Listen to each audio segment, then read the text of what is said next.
কল্পনা করুন এমন এক ভালোবাসার গল্প যা মৃত্যুকেও হার মানাতে চেয়েছিল।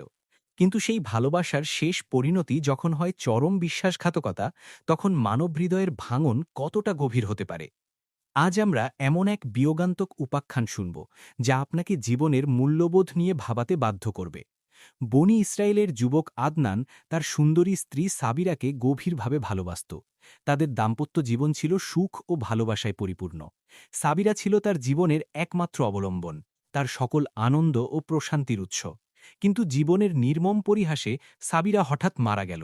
আদনানের পৃথিবী যেন এক মুহূর্তে থমকে দাঁড়াল। তার সকল স্বপ্ন, সকল হাসি অন্ধকারে মিলিয়ে গেল। সে স্ত্রীর মৃত্যুতে একেবারেই ভেঙে পড়ল। শোকে মহীয়মান আদনান খাওয়া দাওয়া ছেড়ে দিল। দীর্ঘ কয়েক মাস ধরে সে প্রতিদিন সাবিরার কবরের পাশে বসে থাকত।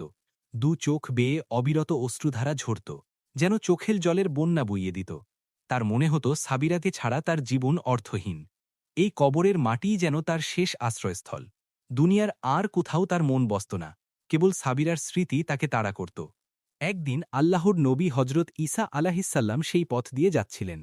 আদনানের করুণ দশা ও সীমাহীন দুঃখ দেখে তিনি থমকে দাঁড়ালেন। তিনি দয়াপরবশ হয়ে আদনানকে তার এই পেরেশানির কারণ জিজ্ঞেস করলেন।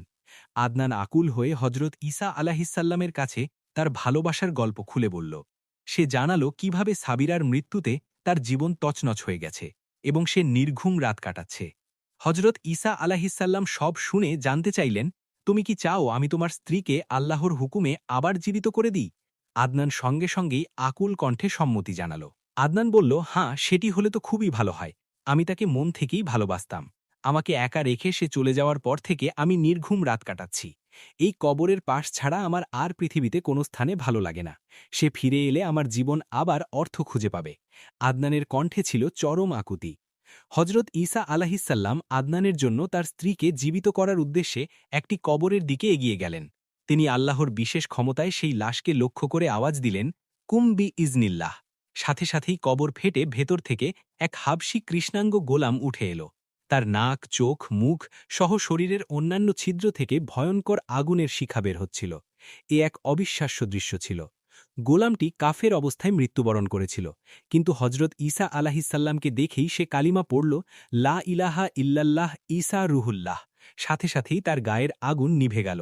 সে শান্ত হয়ে উঠল। এই অলৌকিক অবস্থা দেখে আদনান লজ্জিত হয়ে বলল, হুজুর, আমার ভুল হয়ে গেছে। আমার বিবির কবর তো অন্যটা। দীর্ঘ ২ মাস ধরে কান্নাকাটি করতে করতে আমি কবরই ভুলে গেছি। ঈসা আলাহিসাল্লাম তখন গোলামটিকে আল্লাহর হুকুমে তার কবরে ফিরে যেতে বললেন। সাথে সাথেই সে নিথর লাশ হয়ে মাটিতে লুটিয়ে পড়ল, কিন্তু এবার সে ঈমানদার হয়ে মৃত্যুবরণ করল। এরপর হজরত ঈসা আলাহিসাল্লাম সঠিক কবরের দিকে দৃষ্টিপাত করলেন। তিনি আবার আল্লাহর হুকুমে ডাক দিলেন, কুম্বি ইজনিল্লাহ। হে কবরের অধিবাসী, আল্লাহর হুকুমে জীবিত হয়ে যাও। এবার সঠিক কবরটি ফেটে গেল। ভেতর থেকে এক অনিন্দ সুন্দরী মহিলা সাবিরা মাথা থেকে ধুলো ঝাড়তে ঝাড়তে উঠে দাঁড়াল।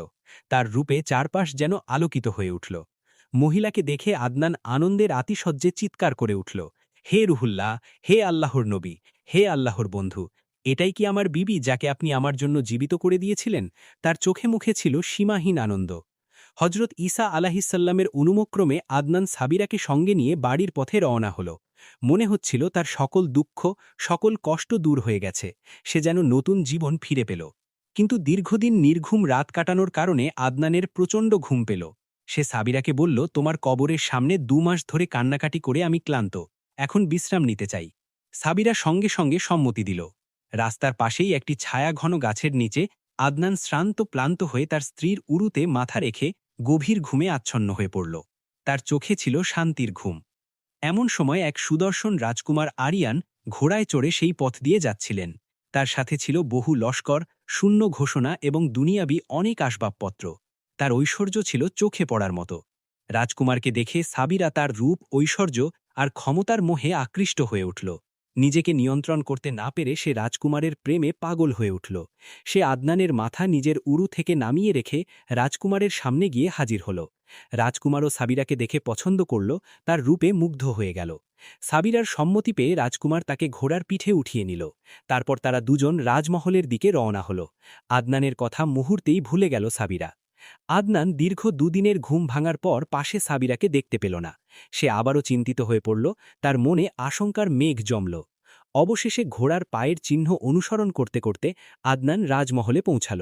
সেখানে সে তার স্ত্রীকে রাজকুমার আরিয়ানের সাথে আনন্দ উল্লাস করতে দেখল। আদনান ক্রোধে ফেটে পড়ল এবং রাজকুমারকে বলল, এটা আমার বিবি, দয়া করে তাকে ছেড়ে দিন। তার কণ্ঠে ছিল তীব্র যন্ত্রণা। কিন্তু রাজকুমার কিছু বলার আগেই সাবিরা মিথ্যা বলে উঠল, আমি তোমার বিবি নই, আমি এই রাজকুমারের বাদী। আদনানের কান যেন নিজের কথা বিশ্বাস করতে পারছিল না। যে স্ত্রীর জন্য সে দীর্ঘ 2 মাস কবরের পাশে কান্নাকাটি করে নিজের জীবন ধ্বংস করেছিল, সেই স্ত্রী আজ আল্লাহর দেওয়া বিশেষ ক্ষমতায় কবর থেকে উঠে এসে তার সাথে বেইমানি করল। ইতিমধ্যে রাজকুমার গর্জন দিয়ে আদনানকে বলল, তোমার কত বড় স্পর্ধা, তুমি আমার বাদীকে আমার কাছ থেকে ছিনিয়ে নিতে চাচ্ছ? আদনান খুব অনুনয় করে বলল, খোদার কসম, এটা আমার বিবি, তার মৃত্যুর পর হজরত ঈসা আলাহিসাল্লাম আমার জন্য তাকে জীবিত করে দিয়েছেন। আদনান আরও বলল, আমি দীর্ঘ 2 মাস তার শোকের শোকাহত ছিলাম, দয়া করে আমার স্ত্রীকে ফিরিয়ে দিন। তার কণ্ঠস্বর ছিল করুণ। এমন সময় হজরত ঈসা আলাহিসাল্লাম এখানে আগমন করলেন। তাকে দেখেই আদনান বলল, হে রুহুল্লাহ, হে আল্লাহর রাসূল, হে আল্লাহর বন্ধু, এই মহিলাটি কি আমার বিবি নয় যাকে আপনি আমার জন্য জীবিত করে দিয়েছিলেন? আদনান আশা নিয়ে প্রশ্ন করল। আল্লাহর হুকুমে হজরত ঈসা আলাহিসাল্লাম বললেন, আহ, এই তো সেই মহিলা, যেন তিনি সব সত্য জানতেন। কিন্তু এই কথা শুনেও মহিলাটি মিথ্যা বলতে লাগল, হে রুহুল্লাহ, লোকটি মিথ্যাবাদী, আমি এই রাজকুমারের বাদী। তার নির্লজ্জতা ছিল অবাক করার মতো। হজরত ঈসা আলাহিসাল্লাম আবার জিজ্ঞেস করলেন, তুমি কি সেই মহিলা নও যাকে আমি আল্লাহর হুকুমে জীবিত করেছিলাম? সাবিরা তখনও দৃঢ়ভাবে অস্বীকার করে গেল। এভাবেই মহিলাটি কাকুতি মিনতি করে মিথ্যা বলতে লাগল। তার মিথ্যা বলার যেন শেষ ছিল না। সে দুনিয়ার মোহে এতটাই অন্ধ হয়ে গিয়েছিল। অতঃপর হজরত ঈসা আলাহিসাল্লাম শান্ত কণ্ঠে বললেন, যে জীবন আমি আল্লাহর হুকুমে তোমাকে দিয়েছিলাম, সেই জীবন তুমি ফেরত দাও। এই কথা মহিলার কানে যাওয়ার সাথে সাথে সে দাঁড়ানো অবস্থা থেকে হঠাৎই নিথর লাশ হয়ে মাটিতে ঢলে পড়ল। সে কাফের অবস্থায় মৃত্যুবরণ করল। সাবিরা ইমানদার হয়ে উঠেছিল ঠিকই, কিন্তু এখন হজরত ঈসা আলাহিসাল্লামকে অমান্য করে এবং দুনিয়ার মোহে পড়ে কুফুরি অবস্থায় কবরে গেল। হজরত ঈসা আলাহিসাল্লাম তখন উপস্থিত সকলকে শিক্ষা দিলেন, যদি কেউ এমন ব্যক্তিকে দেখতে চায় যে কাফের অবস্থায় মৃত্যুবরণ করল কিন্তু জীবিত হয়ে ঈমান গ্রহণ করে আবার মৃত্যুবরণ করল, তাহলে সে যেন সেই হাবশী গোলামকে লেখে। তিনি প্রথম অলৌকিকতার কথা স্মরণ করালেন। আর যে ব্যক্তি এমন মানুষকে দেখতে চায় যে ঈমানের অবস্থায় মৃত্যুবরণ করল ঠিকই, কিন্তু আল্লাহ পাক তাকে দুনিয়ার নাজ নেয়ামত দেওয়ায় সে আবার দুনিয়ার মোহে অন্ধ হয়ে গেল এবং মরীচিকার পিছনে দৌড়াতে লাগল। নিজ স্বামীর সাথে বেইমানি করল এবং আল্লাহর পাঠানো তার রাসূলের সাথেও বেইমানি করল। আল্লাহ পাক তাকে আবার জীবিত করেও যখন সে কুফুরি অবস্থায় মৃত্যুবরণ করে, তাহলে সে যেন এই মহিলাকে দেখে। এই ঘটনা থেকে আদনান শিক্ষা গ্রহণ করল। সে কসম খেয়ে বলল, আমি আর কখনো বিয়ে করব না। তার মন দুনিয়া থেকে উঠে গিয়েছিল। সে আল্লাহর রাস্তায় বেরিয়ে গেল এবং আল্লাহর ইবাদত করতে করতে মৃত্যুবরণ করল। আল্লাহ তাকে রহম করুন এবং জান্নাত দান করুন। এই গল্প থেকে আমাদের প্রত্যেককেই শিক্ষা গ্রহণ করার সঠিক তৌফিক দান করুক আল্লাহ। দুনিয়ার ক্ষণস্থায়ী মোহে না পড়ে আমরা যেন পরকালের জন্য প্রস্তুতি নিতে পারি। ভিডিওটি ভালো লাগলে লাইক দিন এবং আমাদের চ্যানেল ইব্রাহ সাবস্ক্রাইব করুন। ধন্যবাদ।